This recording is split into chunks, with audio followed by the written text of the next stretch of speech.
Lesson 25, The Cutty Sark. Listen to the tape, then answer the question below.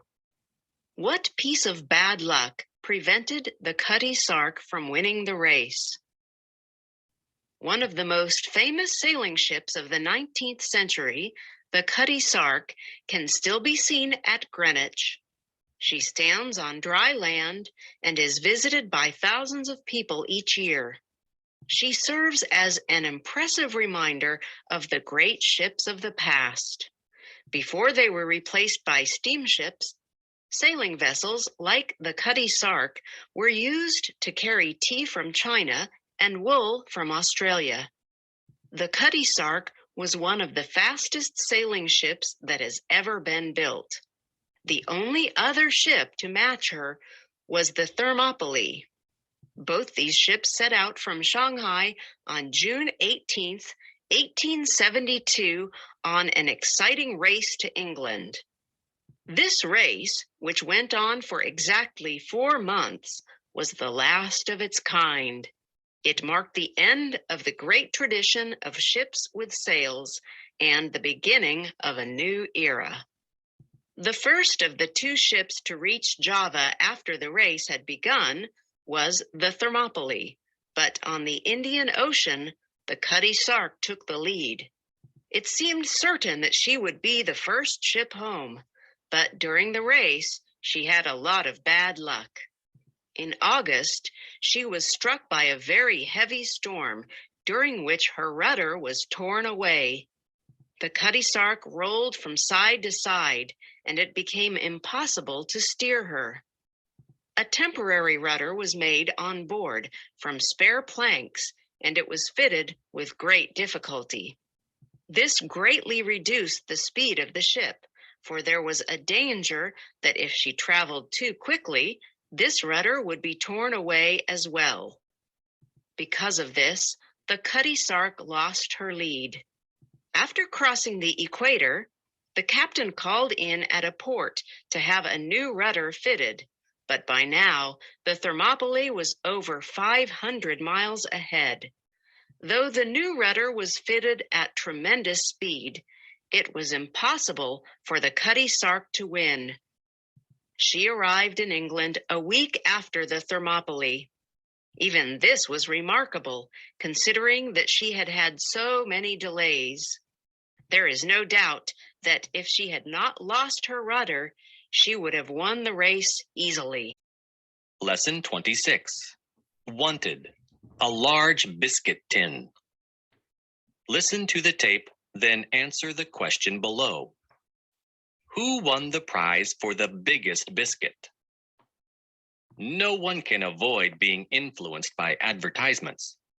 Much as we may pride ourselves on our good taste, we are no longer free to choose the things we want, for advertising exerts a subtle influence on us. In their efforts to persuade us to buy this or that product, advertisers have made a close study of human nature and have classified all our little weaknesses. Advertisers discovered years ago that all of us love to get something for nothing. An advertisement which begins with the magic word free can rarely go wrong. These days, advertisers not only offer free samples, but free cars, free houses, and free trips round the world as well. They devise hundreds of competitions which will enable us to win huge sums of money. Radio and television have made it possible for advertisers to capture the attention of millions of people in this way. During a radio program, a company of biscuit manufacturers once asked listeners to bake biscuits and send them to their factory. They offered to pay $10 a pound for the biggest biscuit baked by a listener. The response to this competition was tremendous. Before long, biscuits of all shapes and sizes began arriving at the factory. One lady brought in a biscuit on a wheelbarrow. It weighed nearly 500 pounds. A little later, a man came along with a biscuit which occupied the whole boot of his car. All the biscuits that were sent were carefully weighed. The largest was 713 pounds. It seemed certain that this would win the prize. But just before the competition closed, a lorry arrived at the factory with a truly colossal biscuit which weighed 2,400 pounds. It had been baked by a college student who had used over 1,000 pounds of flour, 800 pounds of sugar, 200 pounds of fat, and 400 pounds of various other ingredients. It was so heavy that a crane had to be used to remove it from the lorry. The manufacturers had to pay more money than they had anticipated, for they bought the biscuit from the student for $24,000. Lesson 27. Nothing to sell and nothing to buy. Listen to the tape, then answer the question below. What is the most important thing for a tramp? It has been said that everyone lives by selling something. In the light of this statement, teachers live by selling knowledge, philosophers by selling wisdom, and priests by selling spiritual comfort. Though it may be possible to measure the value of material goods in terms of money, it is extremely difficult to estimate the true value of the services which people perform for us. There are times when we would willingly give everything we possess to save our lives, yet we might grudge paying a surgeon a high fee for offering us precisely this service. The conditions of society are such that skills have to be paid for in the same way that goods are paid for at a shop. Everyone has something to sell. Tramps seem to be the only exception to this general rule. Beggars almost sell themselves as human beings to arouse the pity of passers-by. But real tramps are not beggars. They have nothing to sell and require nothing from others. In seeking independence, they do not sacrifice their human dignity. A tramp may ask you for money, but he will never ask you to feel sorry for him. He has deliberately chosen to lead the life he leads and is fully aware of the consequences. He may never be sure where the next meal is coming from, but he is free from the thousands of anxieties which afflict other people. His few material possessions make it possible for him to move from place to place with ease. By having to sleep in the open, he gets far closer to the world of nature than most of us ever do. He may hunt, beg, or steal occasionally to keep himself alive. He may even, in times of real need, do a little work, but he will never sacrifice his freedom. We often speak of tramps with contempt and put them in the same class as beggars. But how many of us can honestly say that we have not felt a little envious of their simple way of life and their freedom from care? Lesson 28. 5 pounds too dear. Listen to the tape, then answer the question below. Why was even 5 pounds too dear? Small boats loaded with wares sped to the great liner as she was entering the harbor.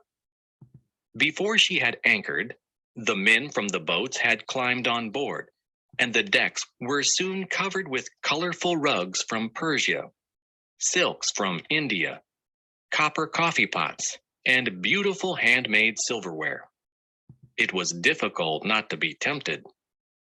Many of the tourists on board had begun bargaining with the tradesmen, but I decided not to buy anything until I had disembarked.